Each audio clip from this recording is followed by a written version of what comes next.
Comprare o vendere strumenti e accessori usati può essere un'avventura emozionante, ma può anche nascondere qualche insidia.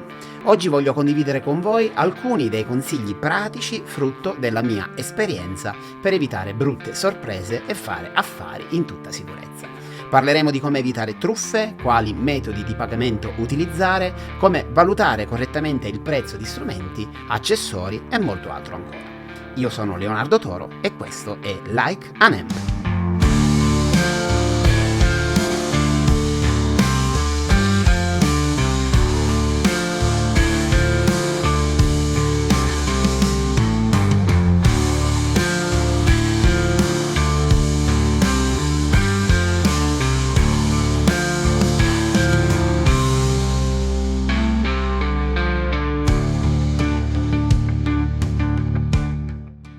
Uno dei timori più grandi quando si tratta di compravendite online è incappare in una truffa, e questo vale sia per strumenti musicali che per pedali, modeler e accessori. Come possiamo proteggerci? Per prima cosa è fondamentale utilizzare le piattaforme di compravendita cercando di adattare il nostro comportamento in base alle piattaforme stesse. Vediamo in rassegna quali sono.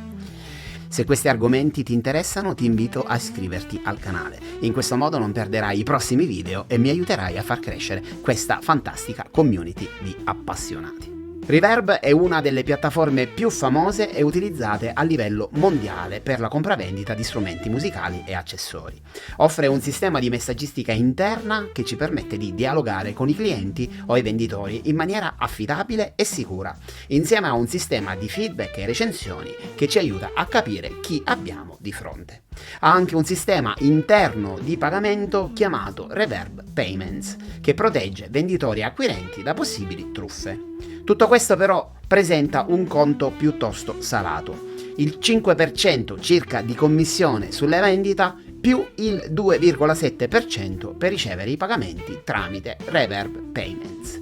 Ecco perché i prezzi degli annunci su Reverb sono tendenzialmente più elevati rispetto agli altri della lista. Consigliato se dovete acquistare o vendere prodotti di un certo pregio e valore. Il mercatino musicale è molto popolare in Italia per la compravendita di strumenti usati. Tuttavia, pur essendo uno dei mercatini più grandi e utilizzati, non dispone di un sistema di feedback. Questo significa che dobbiamo essere ancora più attenti e fare le nostre verifiche in maniera più accurata possibile. Però è gratis e quindi molto spesso si riescono a fare ottimi affari. Altre piattaforme da considerare, seppur generiche, sono eBay, Subito.it e il marketplace di Facebook. Su eBay ritroviamo le stesse caratteristiche che abbiamo visto su Reverb: possibilità di feedback, dialogo con i venditori e compratori direttamente dalla piattaforma e possibilità di accedere alla protezione acquirenti nel caso in cui il venditore scappi con il mallotto. Certo, una commissione di 12% circa sulle vendite, devo dire, mi ha sempre disincentivato a vendere su questa piattaforma. Subito.it e il marketplace di Facebook, invece, pur non essendo specializzate in strumenti musicali, hanno dalla propria la facilità d'uso, la possibilità di vedere i profili degli utenti per valutare come si sono comportati nel tempo, e questo aumenta la trasparenza. Sono tendenzialmente gratuiti, a parte la possibilità di pushare e pubblicizzare gli annunci, quindi possono essere usati senza spendere soldi. È chiaro però che bisogna stare molto attenti, perché anche qui la sola può essere sempre in agguato. Passiamo ai metodi di pagamento, un aspetto cruciale della trattativa. È importante sapere quali utilizzare per tutelarsi al meglio, sia che tu stia comprando un amplificatore, un pedale o un accessorio. PayPal è una delle opzioni più sicure, ma va usato correttamente. Utilizza sempre l'opzione beni e servizi, che offre protezione sia all'acquirente che al venditore. In caso di problemi potrai aprire una controversia e ottenere un rimborso. Tiene presente che ci sono delle commissioni, parliamo di circa il 3,5% della vendita, quindi nel caso in cui tu sia un venditore è bene considerarle sin dall'inizio nel costo totale della vendita. Evita l'opzione amici e familiari per transazioni commerciali, anche se non prevede commissioni, non offre alcuna protezione. Il bonifico bancario è un metodo da usare in maniera corretta perché presenta alcune criticità. Se è vero che hai bisogno di inserire il nome e il cognome del destinatario, il bonifico non offre nessun tipo di protezione dalle truffe e sappiamo anche bene come funzionano i tempi della giustizia nel caso qualcuno prenda i soldi e scappi via. È un metodo da usare se il venditore ti ha dato tutte le garanzie possibili sulla sua buona fede. Se invece sei tu il venditore, aspetta di vedere sempre l'accredito sul conto prima di spedire il prodotto. Molti non lo sanno, ma i bonifici possono essere revocati. L'acquirente truffaldino ti potrebbe mandare lo screenshot del bonifico e subito dopo cancellarlo. Quindi meglio essere pazienti che rischiare. Nessun problema invece con i bonifici istantanei, perché dopo l'accredito è impossibile cancellarli.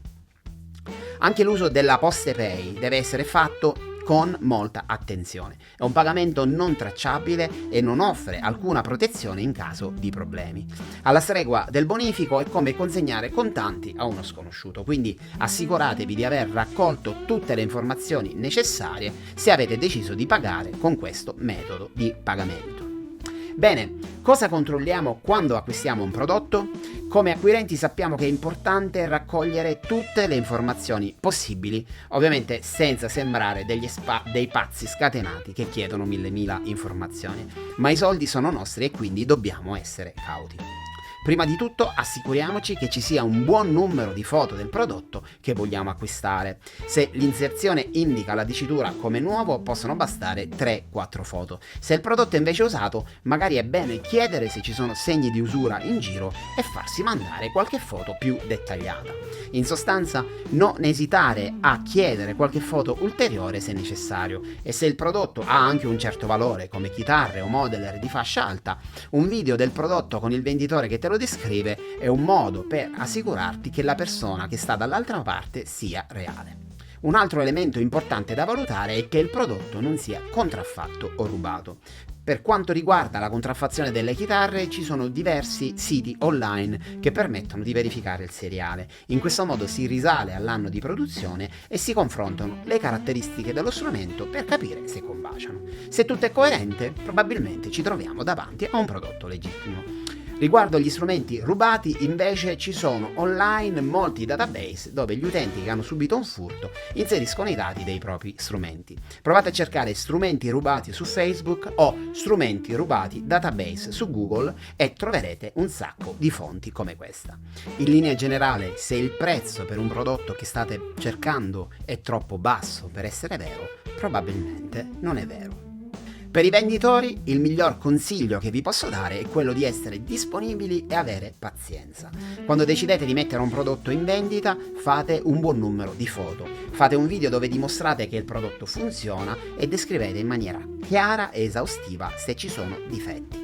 È meglio ritardare una vendita piuttosto che finalizzarla e avere un utente scontento, attaccato al collo perché insoddisfatto.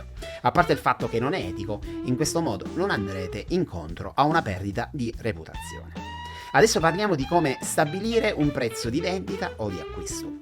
Per i prodotti come pedali, modeler e accessori o anche strumenti non di annata, il criterio al quale mi affido è un criterio che viene utilizzato in tutti i mercati, ovvero prezzo del nuovo meno IVA meno usura.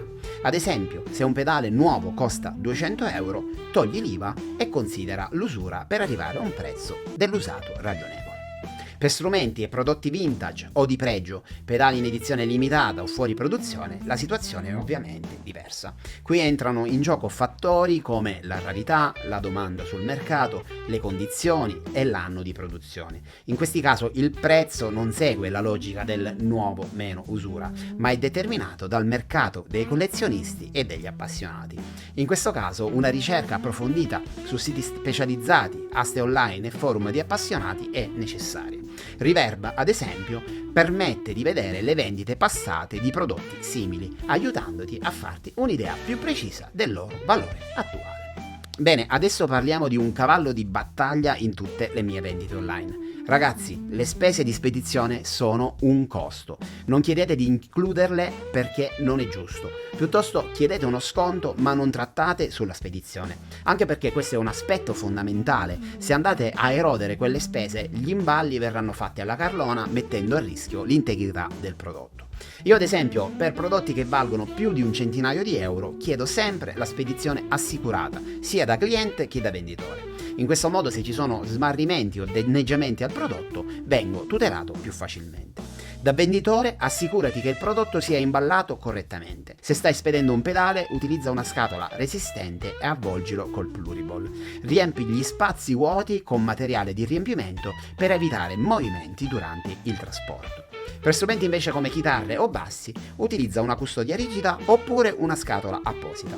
Ripeto, assicura la spedizione per il valore totale del prodotto, così sarai coperto in caso di problemi. Inoltre, se spedisci spesso, forse conviene scegliere dei corrieri affidabili che offrono un servizio di tracciabilità e firma alla consegna. Secondo me FedEx è il migliore, ma in ogni caso se la spedizione è assicurata va bene uno spedizionario è anche più economico, va benissimo anche Poste Italiane.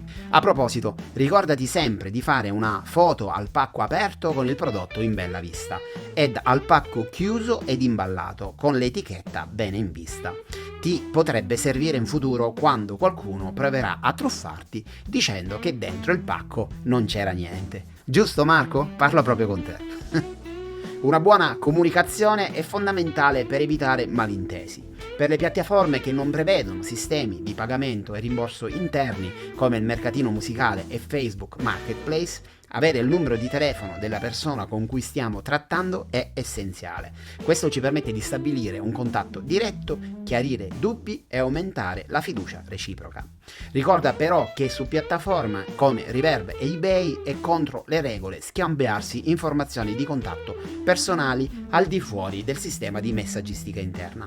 Ovviamente la piattaforma lo fa per non permettere agli utenti di evadere le commissioni di vendita, ma è importante rispettare questa regola per mantenere la sicurezza delle transazioni e poter usufruire della protezione offerta dalla piattaforma.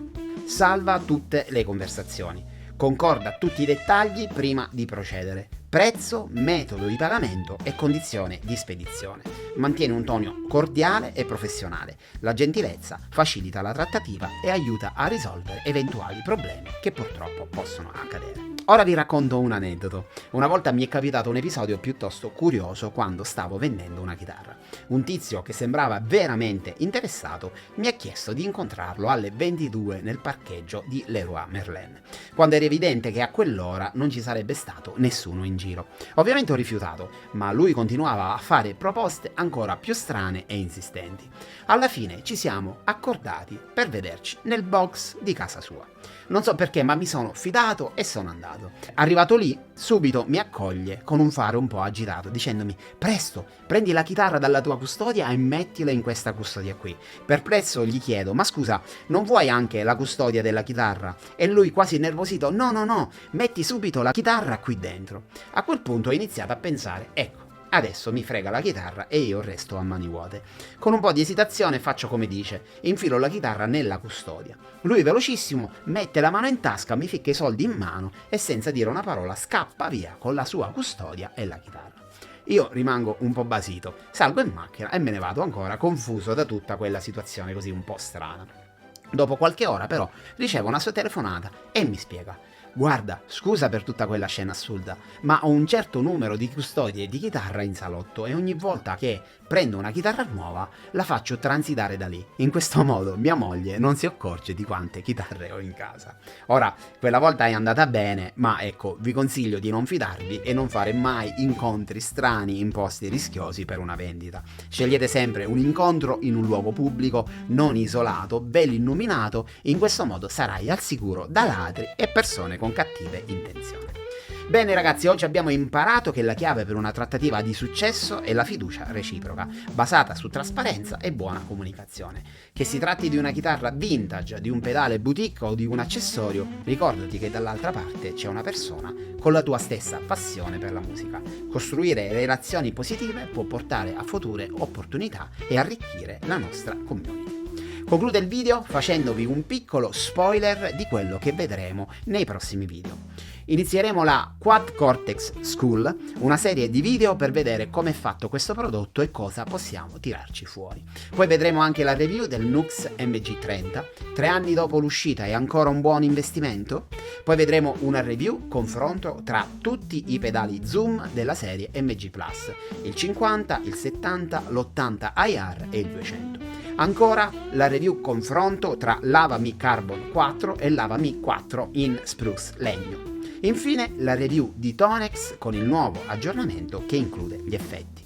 Quindi rimani sintonizzato, iscriviti al canale e attiva la campanella. In questo modo non ti perderai nessuno dei prossimi contenuti. E non dimenticare di mettere un like e un commento se questo video ti è piaciuto. Ricordati che il tuo supporto è fondamentale per continuare a creare video come questo. A presto qui su Like an Amp.